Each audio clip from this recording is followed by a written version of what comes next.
फरीसियों में से निकोदेमुस नाम एक मनुष्य था जो यहूदियों का सरदार था।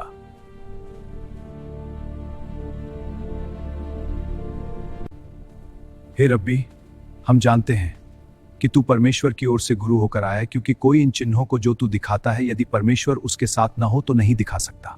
यीशु ने उसको उत्तर दिया कि मैं तुझसे सच सच कहता हूं, यदि कोई नए सिरे से न जन्मे तो परमेश्वर का राज्य देख नहीं सकता। मनुष्य जब बूढ़ा हो गया तो क्यों कर जन्म ले सकता है? क्या वह अपनी माता के गर्भ में दूसरी बार प्रवेश करके जन्म ले सकता है? यहां शरीर का नहीं, आत्मा का जन्म है। यीशु ने उत्तर दिया कि मैं तुझसे सच सच कहता हूं, जब तक कोई मनुष्य जल और आत्मा से न जन्मे तो वह परमेश्वर के राज्य में प्रवेश नहीं कर सकता। क्योंकि जो शरीर से जन्मा है वह शरीर है, और जो आत्मा से जन्मा है वह आत्मा है। अचंभा न कर कि मैंने तुझसे कहा कि तुम्हें नए सिरे से जन्म लेना अवश्य है। हवा जिधर चाहती है उधर चलती है, और तू उसका शब्द सुनता है परंतु नहीं जानता कि वह कहां से आती और किधर को जाती है। जो कोई आत्मा से जन्मा है वह ऐसा ही है। यह कैसे हो सकता है? तुम इज़राइल के एक बड़े शिक्षक हो और क्या तुम यह नहीं जानते? यह कैसे संभव है? मैं तुमसे सच कहता हूं, जो कुछ हम जानते हैं वही बोलते हैं। रब्बी, हम जानते हैं कि आप परमेश्वर की ओर से आए हुए एक शिक्षक हैं। यीशु ने उससे कहा, तू इस्राएलियों का गुरु होकर भी क्या इन बातों को नहीं समझता? मैं तुझसे सच सच कहता हूं कि हम जो जानते हैं और जिसे हमने देखा है उसकी गवाही दें, और तुम हमारी गवाही ग्रहण नहीं करते। जब मैंने तुमसे पृथ्वी की बातें कही और तुम प्रतीति नहीं करते, तो यदि मैं तुमसे स्वर्ग की बातें कहूं तो फिर क्यों कर प्रतीति करोगे?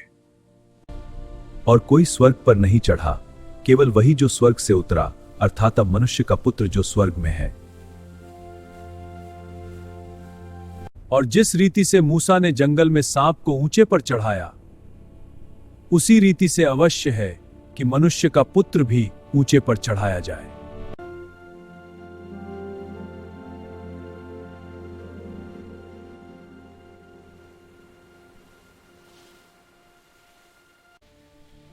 क्योंकि परमेश्वर ने जगत से ऐसा प्रेम रखा कि उसने अपना इकलौता पुत्र दे दिया, ताकि जो कोई इस पर विश्वास करे वह नाश न हो परंतु अनंत जीवन पाए।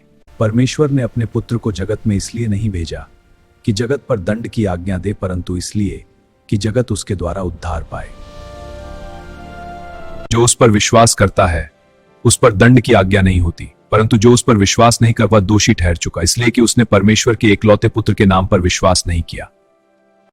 क्योंकि जो कोई बुराई करता है वह ज्योति से बैर रखता है और ज्योति के निकट नहीं आता, ऐसा न हो कि उसके कामों पर दोष लगाया जाए।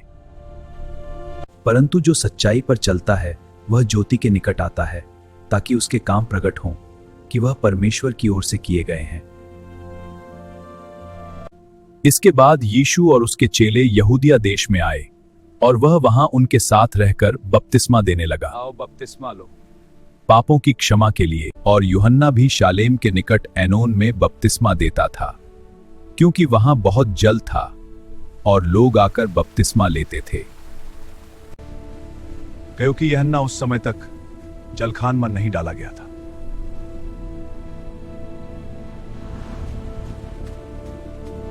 शुद्धि का सही तरीका यूहन्ना का बपतिस्मा है जो पापों को धोता है, लेकिन यूहन्ना कहते हैं बपतिस्मा ही असली सृष्टि है। फिर भी मूसा की व्यवस्था को नहीं भूलना चाहिए, तो हम क्या करें?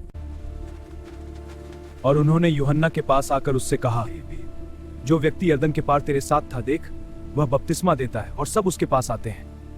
मनुष्य कुछ नहीं पा सकता जब तक उसे स्वर्ग से न दिया जाए।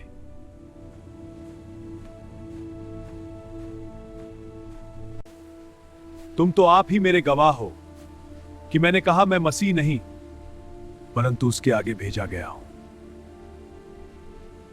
जिसकी दुल्हन है वही दूल्हा है, परंतु दूल्हे का मित्र जो खड़ा हुआ उसकी सुनता है। दूल्हे के शब्द से बहुत हर्षित होता है। अब मेरा यह हर्ष पूरा हुआ है।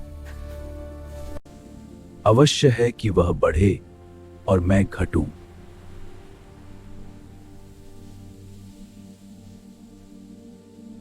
जो ऊपर से आता है वह सर्वोत्तम है, जो पृथ्वी से आता है वह पृथ्वी ही बात कहता है, जो स्वर्ग से आता है वह सबके ऊपर है।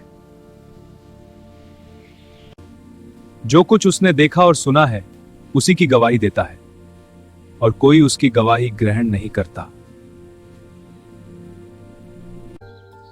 जिसने उसकी गवाही ग्रहण कर ली उसने इस बात पर छाप दे दी कि परमेश्वर सच्चा है,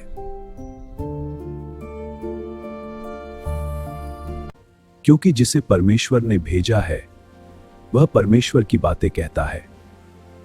यूहन्ना 3:34।